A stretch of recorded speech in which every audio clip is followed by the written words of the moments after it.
brain on air. The program will begin shortly. Enjoy. أن تستمعوا إلى عقلك على الهواء. سيبدأ البرنامج قريبا. استمتع.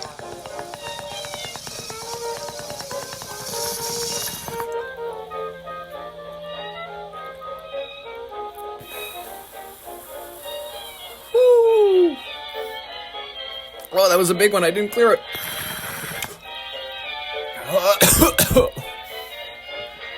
Oh, good morning, everybody.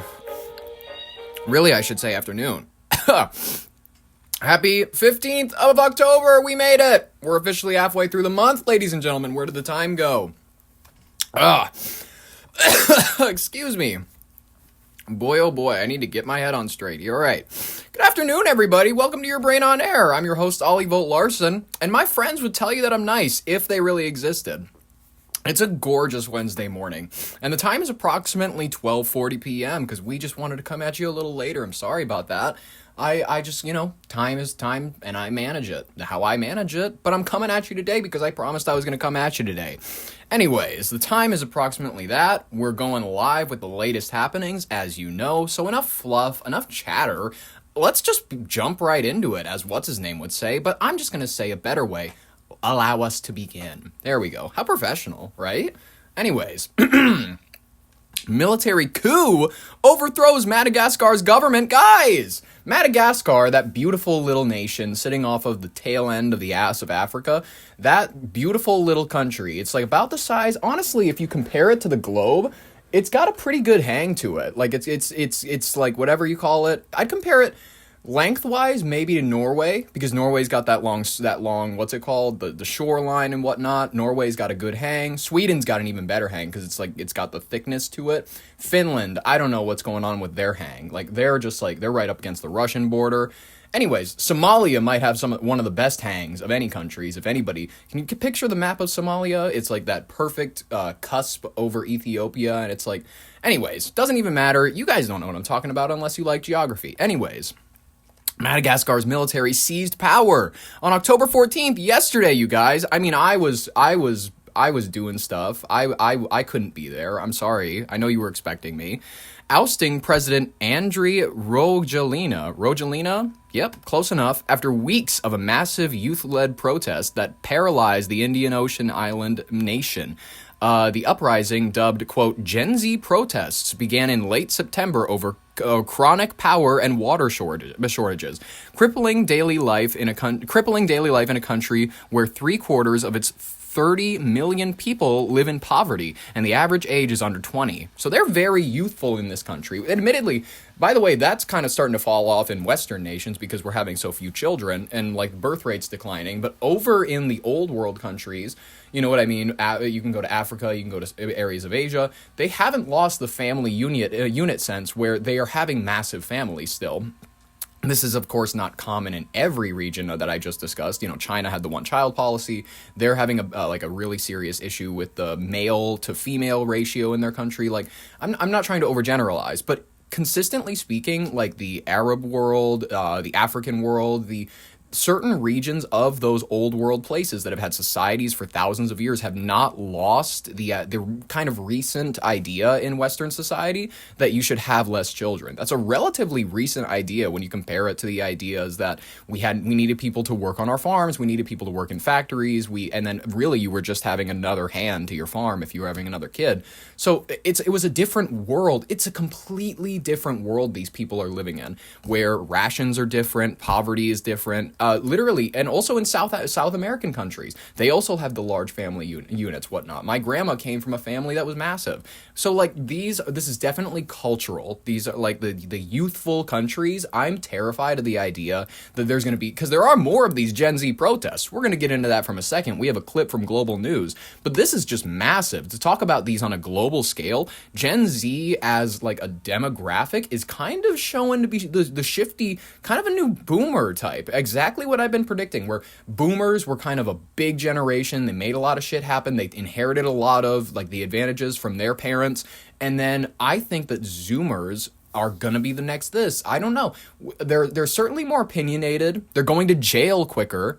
Like David, What's his name? David. I haven't even covered the David case very much on this show. You know what? We're talking about that tomorrow. I'm writing it right down right now. D4 vid.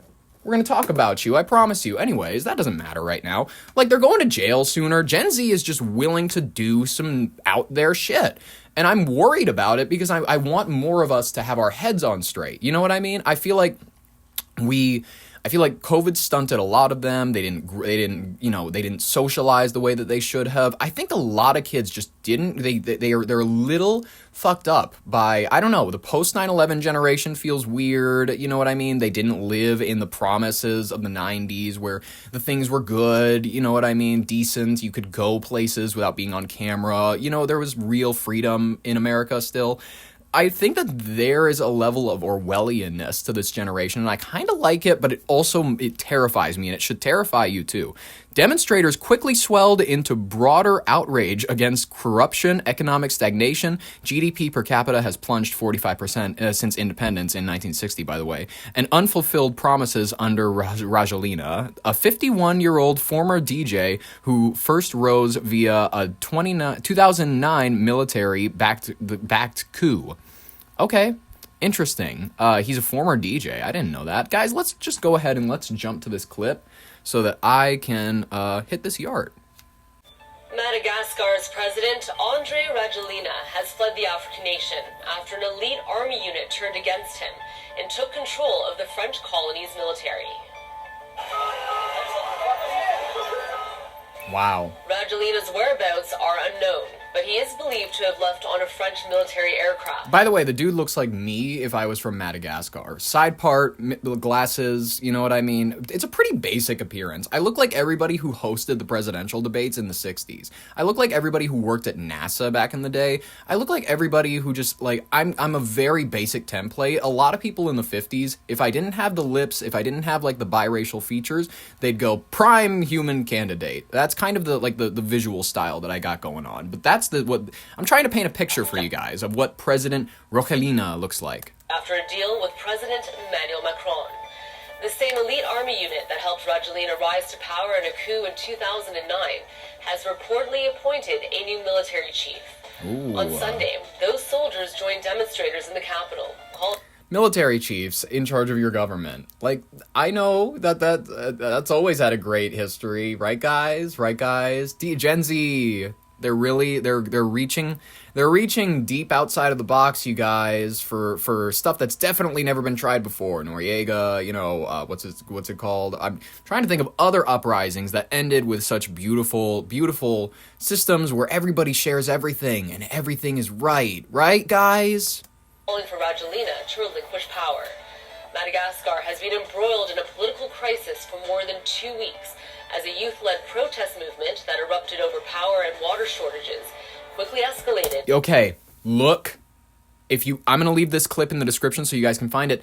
Gen Z, look at this. Okay, these fucking maniacs, they are using this symbol. They are using the One Piece symbol. The One Piece flag, I'm not a nerd. I'm not a big anime person. I respect everybody who is. I am a political person, and as of recent, this goddamn thing is showing up everywhere in third world countries. It's in Indonesia. It is all over the place. I know I'm not supposed to use the word third world countries. I'm sorry. But this flag, goddamn, I cannot escape Luffy, the stretchy guy. What is it called? The Jolly Roger. It's that. By the way, that's not even the original Jolly Roger. The original Jolly Roger was a British design with just the skulls, but they added like his little hat, like his sun hat thing. I like the hat, but it's Gen Z is unifying behind like anime symbols.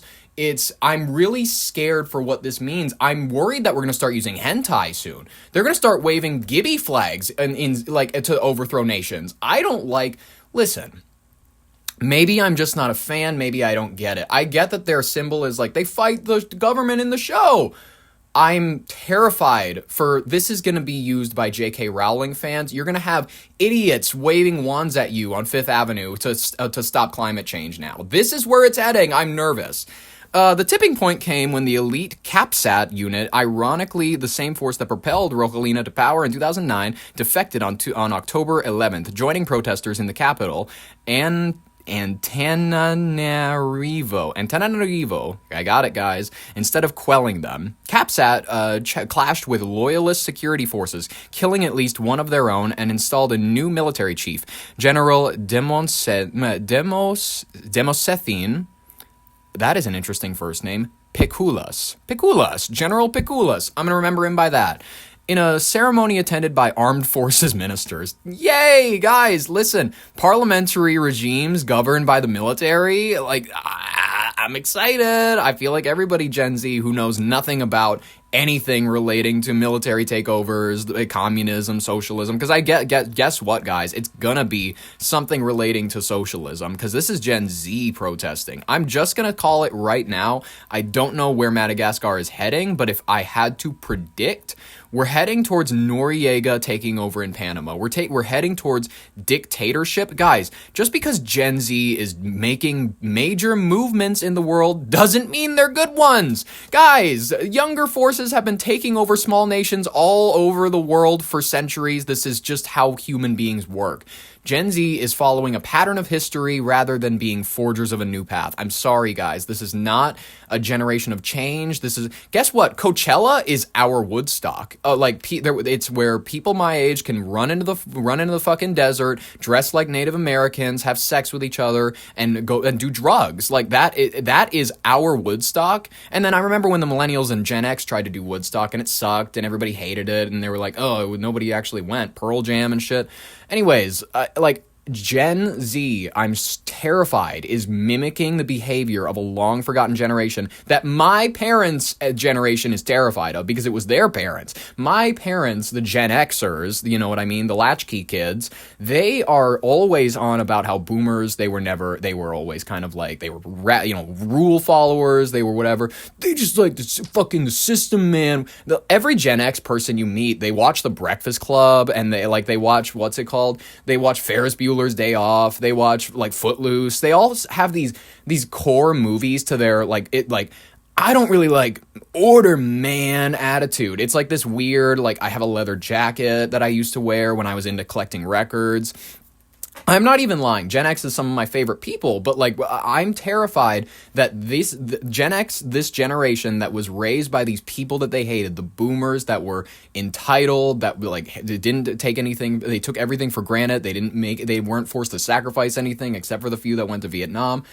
I'm terrified that you guys, you Gen Xers who were guys, our parents sucked. They were not emotionally available. They were kind of reserved. They smoked weed in front of their kids. They drank in front of their kids. They did all this crazy shit. I'm terrified that you didn't warn us enough. I'm terrified that all those stories, Gen Z heard them and said, we want to mimic them. I'm terrified that Gen Z heard all the stories of your parent, oh my God, my boomer dad went and cheated on my mother at work in a corporate office in Miami. Guess what? The only part that Gen Z heard was about the corporate office in Miami. They're on their way already. They're on a plane. They're on a plane already. They're doing coke in their office in Miami. And it's because you told them about your boomer parents who were horrible people, but admittedly, you gotta admit, they had fun. The boomers had fun, but now the Zoomers, they're seeing all that. They're realizing there's nothing there's nothing waiting down the pipeline for us except for when our parents die and eventually maybe we get a house. You know what I mean? So they're just looking to, put on the tight pants and dance at a concert. They're looking to go to Billie Eilish. They're looking to go to Benson Boone. They're looking to do all of this shit. Gen Z, I'm terrified. We're going to finish this clip here and I'm going to finish my rant. But Gen Z, I'm really, really nervous that this is we are the new boomers. We're going to be overthrowing third world countries and we're going to get behind it because guess what? We're going to be sitting in our mansions that our parents left behind for us and we're going to be going, it's good. I'm watching people in other countries get slaughtered and it's good because guess what? I live in a nice neighborhood. I'm nervous because honestly, that's what pacified the boomer generation. That's what pacified a lot of older people is that they had opportunities to own houses and that eventually it's okay, I get something from the idea that my taxes go to overthrowing third world countries. I get a little bit out of it. I get cheaper gas prices. Sure, my kid might go to war. I'm a little too old for the draft. Fuck it. The energy of that, I'm terrified, lives in the hearts of these TikTok dancers who, they dance and they make their money and they don't understand a hard day's work. I'm nervous. I'm really nervous, and I think you should be too. Let's go ahead and let's just finish this up. The coup echoes Madagascar's turbulent history of the 5 pushes since independence, raising fears of prolonged instability in a biodiversity hotspot already battered by cyclones and food insecurity. International calls for calm and peace have poured in from the UN, AU, and France, with novelist Jean-Luc hopefully not Brunel. Nope. Raharimanana hailing it as a utopia in progress for the youth. Guys, you're buying into the bullshit. You're buying into the bullshit. When not every Gen Z is Greta Thunberg. Not every Gen Z is like riding a boat to the next event. That's not happening. They're getting in their Rolls Royce that their parents bought for them. That's what's happening. And they're going to Starbucks and they're throwing microplastics on the ground when they're done with them. While some welcome the shift as reform overdue, others worry it could deepen divisions or invite foreign interference, leaving Madagascar at a fragile crossroads. Let's finish this up. Into an uprising over government corruption and a lack of basic services. We made the decision because, as I've explained several times, nothing is working in Madagascar. There is no president. No president of the Senate, no government, nothing is working.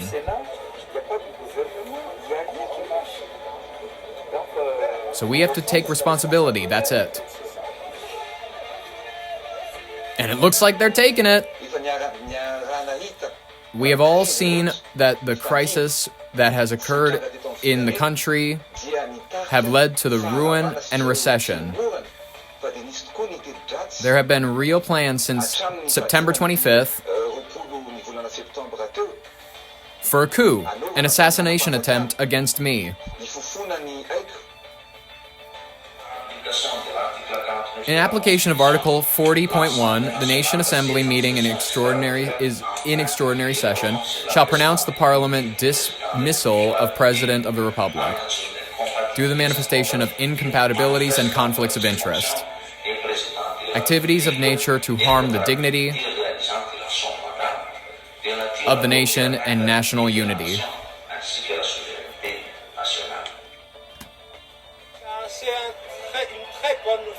All right. I don't need to hear from them anymore. If you'd like to hear from them personally, I encourage you to go down, check them out. I will put the link in the description. That's it for what's happening in Madagascar. Sorry that took so long, guys. God damn, I took 17 minutes to get through our first story. But anyways, let's go ahead and move on to our next thing. But first, a little word from our sponsors. Ladies and gentlemen, the holidays are coming up and that time of year is around the corner. Yes, family get-togethers, friendship hangouts, and gatherings of all sorts.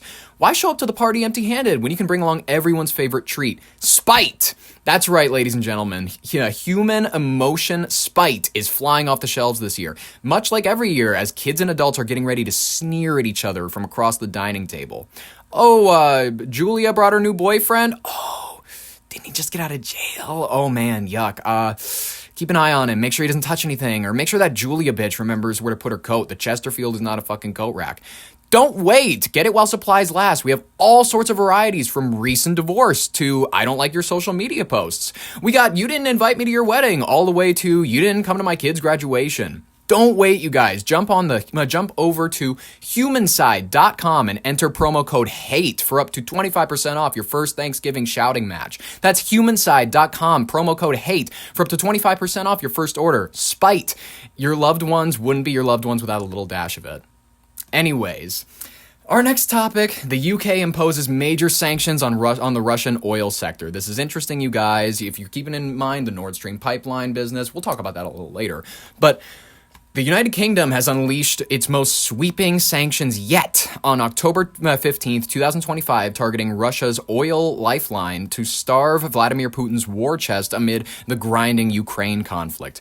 In a coordinated strike announced by Foreign Secretary Yvette Cooper, Britain blacklisted Rosneft and Lukoil, Russia's top two oil behemoths, responsible for nearly half of Moscow's crude oil output and 6% of the global supply, along with 51, quote, shadow fleet tankers used to dodge Western curbs.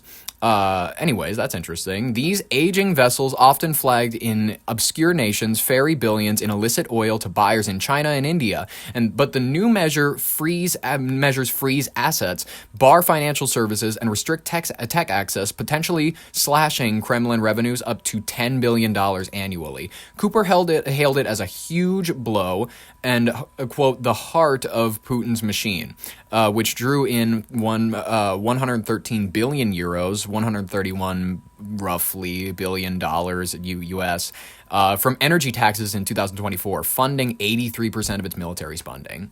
Spending? The hell am I even saying? For the first time, the UK extended its reach to third country enablers. 4 Chinese oil terminals handling Russian liquefied natural gas from sanctioned Arctic projects, and India's Nayara Energy, which slumped 100 million barrels of Russian crude oil worth over 5 billion last year alone. Additionally, hits landed on banks like Solid Bank and Transtrio Bank, and national card payment systems for Envision Tactics, and for defense firms like Pergam Engineering. Oh my god. This builds on prior rounds. Gazprom, Neft, and Surge. These are so many foreign company things. I'm going to just say it's another gas company. Fell in January, now covering all 4 Russian oil majors. So that's good. They're covering all their bases with the Russians. While a ban on refined products from third country refineries, I shouldn't say, whatever, using Russian crude further chokes export routes. The timing, a deliberate jab during Putin's Russia Energy Week in Moscow, undermining his pitch to Asian buyers as Europe scrambles for alternatives like Norwegian gas. These oil strikes echo Russia's long game of energy blackmail, rooted in its fierce opposition to pipelines like Nord Stream that threaten to diversify Europe's supplies and erode Moscow's grip. Putin pushed Nord Stream 1 and 2 precisely to bypass Ukraine, slashing Kiev's vital transit fees, which once hit 4% of its GDP, by the way, and lock in the direct gas dominance in that region. Knowing Europe couldn't easily quit the fossil fuels amid the decarbonization push that they're doing, by resisting alternatives like the US-backed EastMed or Southern Gas Corridor, Russia bet on Europe's carbon tracking mandates, such as EU's emissions trading scheme, to hike the LNG imports cost up to a third more CO2 intensive than pipelines. Excuse me.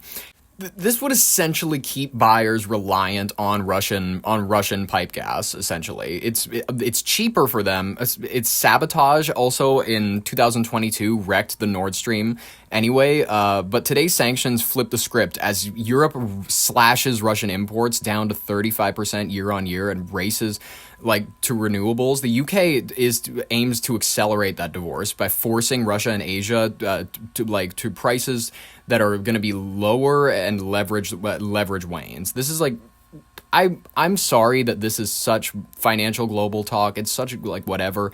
I'm trying to find the best way to simplify this. They're trying to put a ton of pressure on Russia so that Russia knocks their shit off. That's the best way to simplify it. The package aligns with the G7 moves, including frozen Russian assets nearing $300 billion for Ukraine aid, and echoes U.S. calls for steeper tariffs on India and China, though Trump-era vibes hint at a potential U.S.-Russia deal that could undercut allies, essentially. Russia decries its economic war, but jubilant Ukrainian voices and NATO hawks see payback for years of coercion. With oil revenues stalling Russia's economy, inflation up, reserves drained, these measures risk boomeranging on Putin, but could spike global prices if shadow fleets adapt, leaving Europe at high-stakes energy crossroads.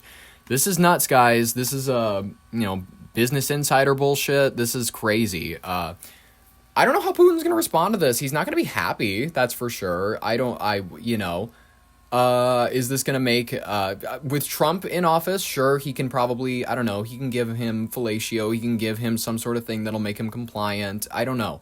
he's always had a better ability of getting Putin to play nice. You know what I mean? That's just a fact. That's just a fact, because he's willing to, he's willing to kowtow a little bit more. That's a Chinese term, but it's true for Trump and Russia. I'm going to leave it at that, because honestly, oil and gas and whatnot, they're just trying to put pressure, because Russia will not stop its shit in Ukraine. I think that the Ukraine conflict will eventually come to a head. I don't know if Ukraine's going to get Crimea or Luhansk or what's it called back anytime soon. So those will be ceded to the Russians. Kiev, you know what I mean? The recent airstrikes. They're going to keep it in the news. They're going to do whatever. And Vladimir Putin, he's going to continue to be the dictator of his country. And let's be honest, guys. Let's be a little honest here. Volodymyr Zelensky will continue to be the dictator of his country, because admittedly he hasn't had a recent election in over 2 years since the war began. By the way, when it was scheduled to happen, he goes, "We're in a war. We can't possibly have an election." Yes, you can. Every country that is in war is perceivably able to conduct an election. So he's running unelected. He has not made time for that sort of a thing. He's running as essentially a dictator. But, he's one that we're a little more sympathetic to. He's banning Christianity in certain regions. He's not allowing people to speak Russian in certain areas. But listen, the American people are comfortable with certain dictators, and that's just a fact, guys. Let's be honest here. We are comfortable with certain dictators, ones that are like Putin. We're like, yeah, we got to get them. Go bad guys, go fight them. But Ukrainian ones, just because they're littler, just because they have a democracy that they don't actually practice, we have to protect them, and we gotta have Kamala Harris go over there and say, "We want you to come into NATO," right before the Russian troops invade, which is a ridiculous idea, because we should have never allowed Ukraine to join NATO, because they didn't even want to join NATO. They realized that them joining NATO would be a direct threat to Russia. Anybody who knows anything about global politics would tell you that, but let's just go ahead and skip that. Because, ladies and gentlemen, the rapid fire section of today's headlines, they're here. Rapid fire section. Let's do it, guys. This is where I grab you the 10 biggest headlines of the day, and I just try to run through them. 10, 9, well, I'll try to get like a consistent number in eventually, but I just grabbed a few that I thought would be important to mention. IMF revises up global growth outlook amid tariff risks. The International Monetary Fund raises its projections for 2025 world GDP growth to roughly 3.2%, citing easing tariff tensions and stronger private sector activities. Though it warned renewed U.S.-Chinese trade hostilities could sharpen cut for future growth. Of course, they got to take that into consideration, but they seem comfy with the idea that the rest of the world is going to succeed, economically. We'll see where we sit. You know what I mean? Global markets also rebound on dovish Fed signals. The stock bounced. The U.S. dollar weakened, and risked assets rallied after Fed Chair Powell hinted at possible rate cuts to end the quantitative tightening. Quantitative easing is kind of a really rough and a not easy thing to explain to a lot of people, but the idea is essentially, if you, as the government, create more money and give it to your civilians, what you did is you didn't make them richer, you didn't make your civilians more rich, you didn't make the dollar whatever. If anything, you made your dollar just be able to buy less. You made the value of the dollar less. That is essentially quantitative easing, and it's the idea that we're going to limit and we're going to restrict, but we're going to move the amount of money in the economy to where if you just flood it like Germany did post World Wars and whatnot, you're able to buy bread with wheelbarrows of money. You know what I mean? We cannot ever allow ourselves to get to that point. That's why we have the Fed. That's why we have people managing our money. So the Fed is doing all of its stuff. Chairman Powell, who Trump called a dipshit and an absolute loony, even though he appointed his ass. I don't even know what to say. Anyways, let's just move on, because we got another one to cover. The OPEC Plus agrees further oil output increase despite oversupply fears. Member nations decided to raise production by roughly 137,000 barrels per day in November, even as analysts warn of looming supply glut. Ooh, that's fun. If you're curious about any more of those oil prices, anything like that, that's one to keep your eye on. Rising flood risk across Britain linked to climate change. I mean, yeah, all right. New analyses show that by 2050, millions of UK homes will be at risk from flooding. Some areas may become undesirable or uninhabitable without heavy enforcement in investment in infrastructure. Well, I would love to visit Britain one day. The food sounds miserable, but the infrastructure, what's it called? The buildings, the everything like that is looming. It's beautiful. It's very Mary Poppins. I love that movie.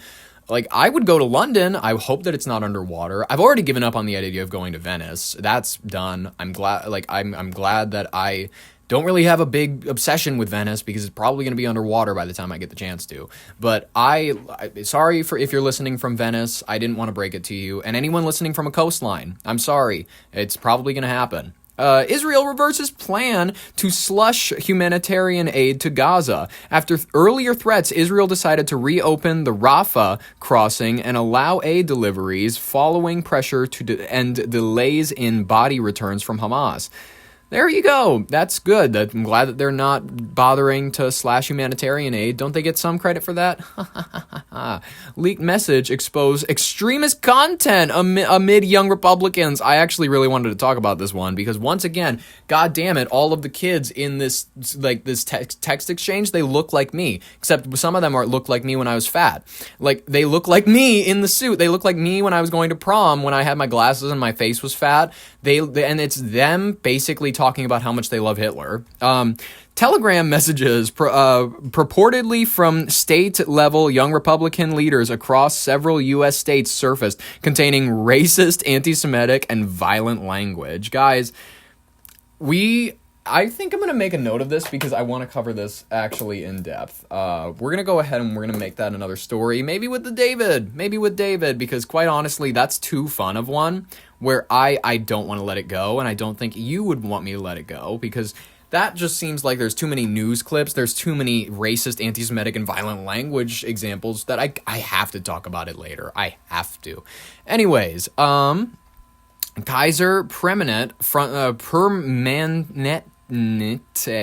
Permanente, frontline medical staff launch massive strike. Tens of thousands of medical workers across California, Oregon, and Hawaii joined a multi-day strike demanding 25% wage increase in what may be the largest strike in union's history. Guys, guess what? Once the people there get paid a little bit more, your premiums are only going to go up because guess what? The insurance is going to find a way to fuck you no matter what. So be happy that your doctor's getting paid more.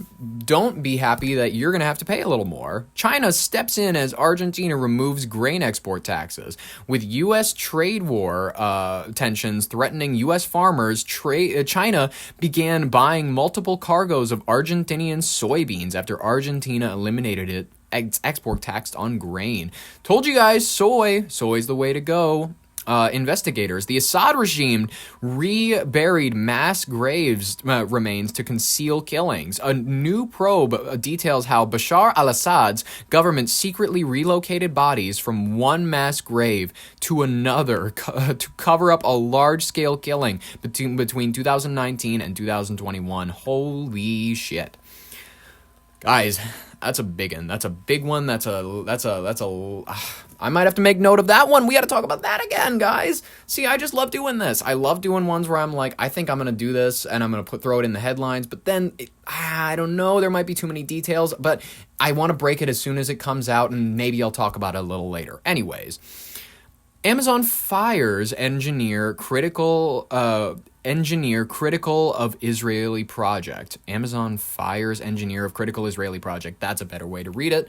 I'm sorry about my misreading. Amazon dismissed a software engineer who publicly criticized the company's $1.2 billion cloud project with Israel, Project Nimbus, which is linked to surveillance infrastructure in Gaza. This will be on your phones real quick. Project Nimbus. We got a Goku reference. Is that a Goku reference? He rides on the Nimbus cloud or something. I don't know. Anime fans should correct me. Anyways, ladies and gentlemen, that was the headline section for the day. I want to move on to not our third story, ladies and gentlemen, because I wanted to give you guys a sweet little treat. Welcome to our Wednesday For Your Consideration. I know that I normally drop a For Your Consideration only on Monday, but guess what, guys? I'm feeling good. I'm feeling a vibe. And honestly, ladies and gentlemen, I wanted to come on today and bring you a surprise midweek conversation on something that's it's touched my heart as of recent times. And I'd really like to just help marinate it in y'all's heads so that hopefully y'all can get something out of it. So welcome to For Your Consideration. We want to bring you guys only the best in journalism, mild comedy and satire here, but most importantly, it's a place for me, Ollie Vogt Larson, to hop on the mic and share with some folks who want to hear something. With this being into account, I'm going to say some things that may color me as a petty person, as someone with flaws, who may not have a great take, or whose words may get ahead of him. But let me make something crystal clear. I will never retract or refrain from anything I've published before. I will always either admit I was wrong or stand for what I said, because I don't say things I don't mean. I will never, and this is my promise to you as viewers from me, I will never for my entire career retract or try to replace anything I've ever said or done in this real world. If I make a mistake, I'm happy to be called on it. I enjoy it. I actually I'm a fond of it, because if I'm worthy of being called on something, you must care about my work enough to call me on it. And I value it and I love it so much, and I appreciate it only from now until the end of time. So continue if you have advice, or if you have calls, or if you think I've made a bad take, I encourage you to call me on it. I would love to learn from it and hear your take. And if it's so bad that it's worth addressing, I'll do it, no question. I can say some nasty things. I can be a little Wendy Williams coded, I will admit, because it's truly how I feel in the moment. And if that's too much or too intense for you, I completely understand. I try to be as forward and honest as I can be, folks, and I want this to be a grander lesson. I guess if I had to boil down my point, it would be this. Don't allow the possible reactions of other people to dissuade you from speaking your truth. The only way we grow and learn as people is by taking all our ideas, our personality, our opinions, to the surface, and figuring it all out. Like, which ones are bullshit, which are okay. I'm willing to accept whatever flack I may receive. People may go, oh, hey, I want to keep it professional, you want to keep it newsworthy. You're tuning in for me, and it involves me and my opinions and my memories of people. So quite frankly, I think that it's, I'm going to be coding my opinions to my personality, and I understand that my personality can be abrasive, or it can come across wrong sometimes, and I deeply apologize if it has ever offended, or if it has ever brought any discomfort. I'm genuinely apologetic and sorry. I didn't mean to do anything. I'm just practicing my freedom of speech. Folks, don't allow people to silence you. Don't allow the snakes of this world, to put it in biblical terms, to strangle you. Don't allow the sniveling little rats of the world, whose opinions hide in the dark, control anything. They're evil. That's why they're so quiet. By the way, the people who stay quiet when drama is being discussed, the people who sit in the back and they go like, I don't get involved in other people's shit. They're truly the people that you should worry about the most. The quiet types who sit in the back like a fly on the wall, that formulate opinions but are never brave enough to state them, they're hiding truly evil thoughts in their heads, and that's why they're terrified of shows or people like me who bring them into the light, or who aren't afraid of the light. I'm unafraid of the light. I bask in it. I'm a flawed person who makes endless mistakes, and I will eventually become a saint by pointing out the sins of others. I'm kidding. Honesty, people, is cleansing. And those who hide from it are the filth, the true and genuine filth of the world. So speak your truth, find your best way to be yourself in the world, but also acknowledge that you're going to be challenged on it, and those are opportunities for you to learn and grow. So I would love to just leave it at that. Ladies and gentlemen, I think this was a wonderful session. This was a wonderful day. I think that you guys are going to have a great rest of your Wednesday. I hope that you have a great day. This has been your Brain on Air with Ollie Vogt Larson. I'm happy to come at you tomorrow. We got tons of news probably coming down the pipeline. Let's be real. The world doesn't stop spinning, and I don't stop getting ready to talk on this mic because, quite honestly, you could pry it from my cold, dead hands. I'd probably still be talking because I love talking, and I never will be stopped from talking. I love it. It's my favorite thing. I love enunciating. I love speaking. And if you don't want to hear it, I'd rather you just turn it off. But if you're so gracious and kind as to give me your time, not only do I love you, I appreciate you as a person. I think that you're a genuine, true marvel of the human species. I think that your patience is exemplary. I think that your ability to listen to others is incredible. Thank you so much for listening to Your Brain on Air, where honestly our opinions are out there sometimes and maybe we don't get things right. But ladies and gentlemen, we're going to come at you with absolute honesty, and I'm going to just do my best to be here for you guys. So please, subscribe if you liked it. If you didn't, I understand if this is the last time I see you. I love you and I appreciate it. But thank you so much for the view. Thank you so much for listening. I appreciate your time. This has been Your Brain on Air with Ollie Vogt Larson. Thank you all so much for listening. Have a great rest of your day, and bye-bye.